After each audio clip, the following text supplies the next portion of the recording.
Warning, if you're easily offended and don't want to see animated kittens being shaved as the title of the game suggests, then now is the time to leave. Kitten Shaver 2 was released in 1996 by Nick Ruva for the Pre-OSX Macintosh as What You Can Spareware, which, as the name suggests, means he would take whatever you could spare. The Kitten Shaver series was a clone of the Bunny Killer series by Jonathan Sweet, and the concept of Kitten Shaver came from an idea from Lee Patterson, an associate of Nick Ruva. The game starts off with a little bit of backstory as to why you must shave kittens, but not enough to make it entirely justified. One night, a kitten crash lands on Earth, just as Lee Patterson is putting on his new kitten fur coat. The familiar noise alerts him to the danger, and he calls Nick Ruva, the man who would know what to do. Nick Ruva smiles and picks up his trusty Bic razor. Welcome to Kitten Shaver 2. After the intro, the menu gives you two options of game modes, the original Kitten Shaver version 1.5 and the current version part 2.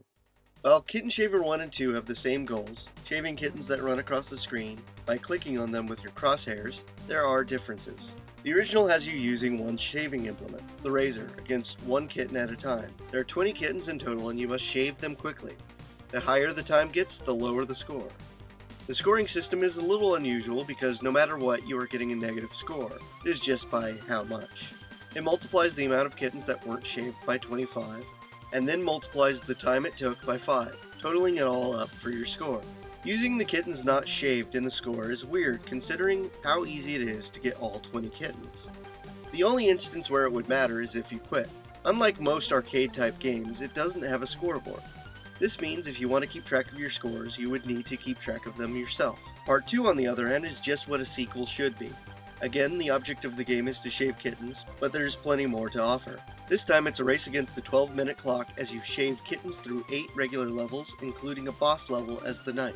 Each level has a certain number of kittens that need to be shaved, and get progressively harder to shave as you get closer to the end.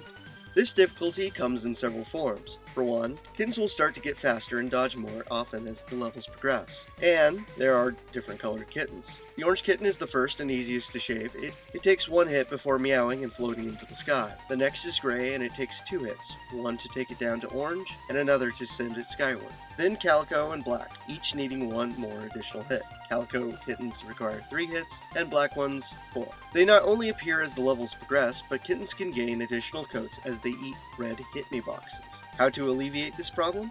You hit the red hit me boxes with the click of your mouse. Yes, they do appear randomly after you destroy them, but kittens don't eat new boxes for a few seconds after they first appear. It is what is inside these boxes that count, and that is weapons, ammo, and sometimes nothing at all. The items will bounce around the screen until you click to collect them, or they will disappear after a few seconds. There are 5 weapons with 3 ammo types available. The scissors don't use any ammo.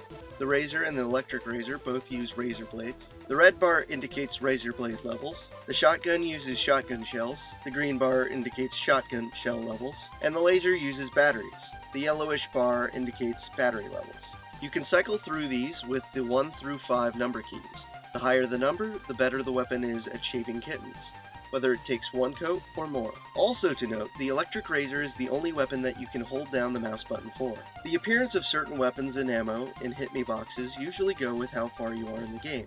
Getting a shotgun and ammo on the first level is probably impossible, but if you see ammo for a weapon that you don't have, then there's a possibility you can get it on that level or the next. On the 9th level, the boss appears, a giant orange cat that counts as 300 kittens that will bounce around the screen until time runs out or it is shaved. There aren't any hit me boxes here, so if you didn't collect enough ammo, I suggest that you use the scissors and click the mouse button as fast as you can, making sure you follow it as best as you can. The scoring system for this version also doesn't keep track of your score. It totals up either when the time ends or when you beat the game. The score is based off how many kittens shaved and how much time was left on the counter. Unlike the original version, you are getting a positive score. The game takes the interface from Bunny Killer 3 and makes a few aesthetic changes.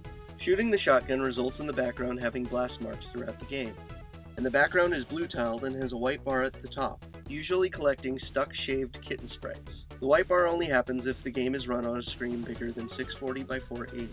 The animations for the kittens are quite fluid with their movement and are kinda cute, and the shaved animation is kinda funny.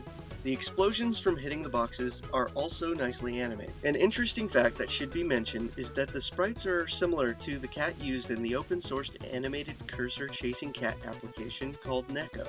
an app which is still available today on PC, iPhone, Android, and plenty of other devices. The explosions from hit-me boxes and the sounds of item pickups are satisfying.